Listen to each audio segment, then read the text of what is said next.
Titik Bangkit.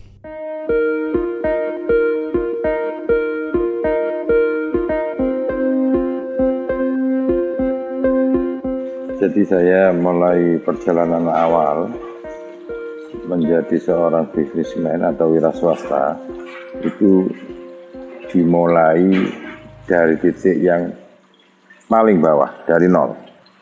Dalam perjalanannya saya mengalami banyak hal, tapi bagi saya perjalanan itu menjadi guru yang paling baik, menjadi motivasi saya yang paling baik. Dari modal 100.000, sekarang mungkin di kisaran 200 sampai 300 M aset saya. Dalam artian ketika saya berjalan, saya menemukan dua metode, dua cara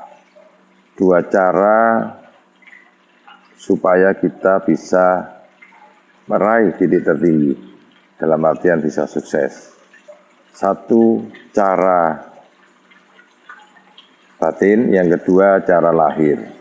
Cara batin itu adalah cara kita yang beragama ini meminta, dalam artian mengkomunikasikan dengan Allah Ta'ala atau Tuhan untuk bisa dibuka jalan. Karena saya punya prinsip, semua yang ada di dunia ini sudah ada jalannya. Seperti daun jatuh itu sudah ada takdirnya. Dan saya punya prinsip bahwasannya apa yang saya lakukan ini karena takdir saya sedemikian. Itu dalam artian kita wajib untuk minta bahwasannya ke depan itu bisa lebih baik dalam hal batinia. Dalam hal yang kedua, dalam hal lahiriah. Lahiriah artinya kita membuka jaringan seluas-luasnya, tidak terlena dengan apa yang kita punya, terus menambah teman, terus menganalisa apa yang menjadi kekurangan kita, terus memotivasi diri sendiri untuk bisa lebih inovasi. Dalam artian tidak berhenti di satu titik, tidak puas di satu titik, terus berkembang dan mereduksi, melemahkan, mengurangi lawan, rivalitas, memperbanyak teman. Itu kunci utama. Yang paling penting adalah menjaga apa yang menjadi komitmen awal, apa yang menjadi dasar kita bekerja itu dijaga. Menjaga itu justru lebih sulit, karena ketika kita mencapai titik yang tinggi atau sukses, kadang-kadang sukses, kadang-kadang kita lupa apa yang pernah menjadi komitmen awal, terlena dengan apa yang menjadi cita-cita awal. Dari 100.000, 200.000, saya berusaha untuk mencari partner pembiayaan. Perbankan itu adalah partner kita. Pertama kali saya masuk di Danamon Simpan Pinjam dengan aset mertua saya, dengan modal awal 17 juta waktu itu, 2013-14. Kepercayaan di perbankan itu nomor satu. Ketika bank itu percaya, pasti pembiayaan atau kredit akan terus meningkat. Posisi di bisnis itu satu adalah kekuatan keuangan, itu yang awal. Yang paling penting kekuatan keuangan, dalam artian bukan kita punya modal gede, tapi kita dapat dipercaya, itu modal yang paling besar. Kepercayaan itu adalah modal yang paling besar, dan itu merupakan kekuatan keuangan. Dari kepercayaan itu timbul nanti uang dari supplier, dari perbankan dan lain-lain. Dan itu kalau dijaga itu akan bisa menjadi besar. Titik terendah ketika saya setelah menikah 2021, ketika saya tidak punya pekerjaan, ketika kondisi saya sakit, istri saya dalam keadaan hamil. Itu yang paling rendah di dalam hidup saya. Dan pada posisi itu saya sadar saya harus bisa memberi nafkah istri saya dan anak-anak saya. Dalam artian pada posisi itu menjadi support awal saya untuk menjadi seperti sekarang. Titik terendah saya tidak mempunyai pekerjaan. Jadi saya tidak mempunyai dana, tidak mempunyai pekerjaan, dan nyaris semua teman itu menjauh. Seperti itu. Dan itu saya anggap itu hal-hal yang sifatnya alami. Tidak menjadi permasalahan.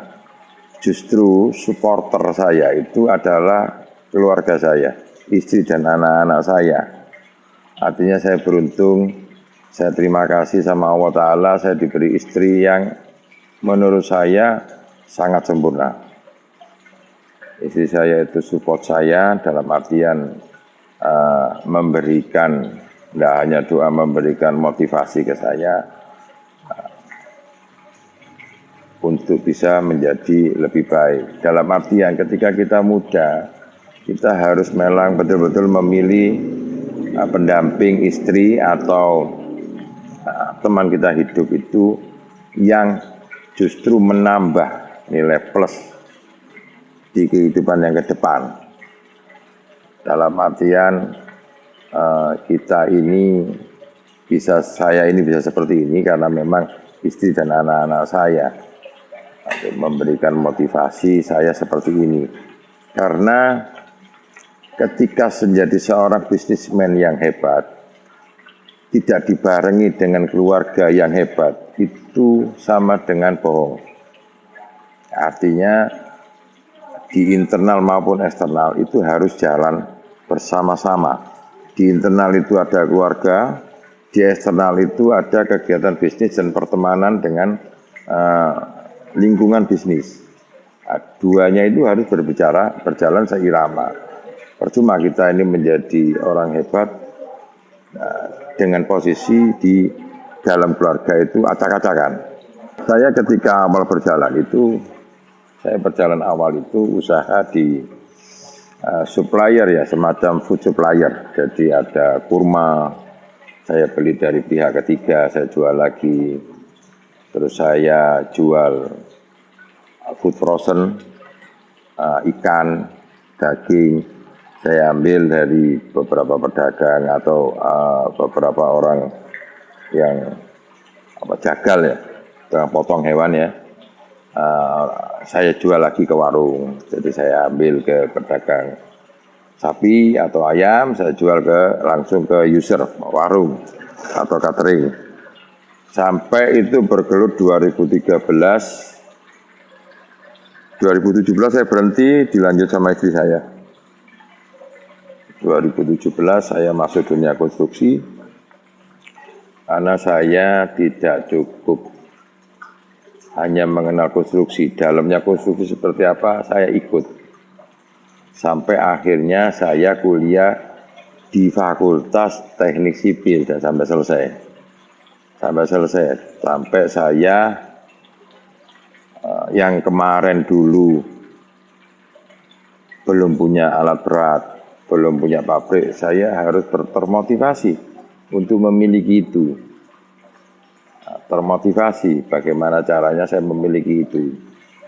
Kalau aset di atas 200M saya dapat, memang sudah saya dapatkan. Yang paling penting itu satu, saya menjaga aset itu dengan apa? Dengan sudah diatur di dalam Al-Quran, ada zakat atau sedekah.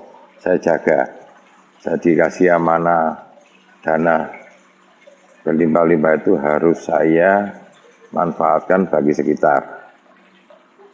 Yang paling penting itu dari semua itu adalah bisa memberikan akses manfaat untuk teman, saudara, dan sekitar kehidupan kita. Itu yang paling penting. Sebelum pandemi itu keadaan ekonomi baik-baik saja. Begitu masuk awal Februari 2020, masuk pandemi corona di Indonesia, semua kegiatan terhenti, termasuk saya. Jadi yang bisa saya lakukan hanya bertahan sampai keadaan ekonomi membaik. Ya, di 2021 ini berangsur-angsur keadaan membaik. Saya harus menjemput perputaran ekonomi lebih awal di 2021. Karena 2020 itu sangat sakit sekali. Di 2020 itu sempat merumahkan 20 orang karyawan saya selama 8 bulan. Dan pada akhirnya di Januari akhir 2021 berangsur-angsur saya kembali, saya masukkan di perusahaan lagi, saya tarik kembali. Di 2020 ketika corona itu melanda, perusahaan saya off total seluruhnya. Dan saya mencoba mencari solusi. Salah satunya saya mendalami dunia medis. Karena waktu itu dunia kesehatan itu yang malah lebih besar pergerakannya ketimbang sebelum corona. Ketika pasar ini butuh penyanyi dangdut, sedangkan kita ini penyanyi pop, kita tidak bisa idealis untuk dinyanyi pop. Kita mengikuti pasar di dangdut. Dalam artian seorang pengusaha itu harus bisa menempatkan posisi idealisnya pada tempat yang memang dibutuhkan. Harus bisa memainkan idealisnya dia sendiri. Yang paling krusial itu mengedukasi diri sendiri supaya menggerakkan keuangan dengan baik dan benar. Artinya menjaga cash flow itu lebih utama ketimbang ekspansi. Saya Rosman Ariansyah, CEO PT Multira Zulka Sakti dengan alamat Jalan Raden Bata, Kota Pasuruan. Dari saya untuk Titik Bangkit Warta Bromo.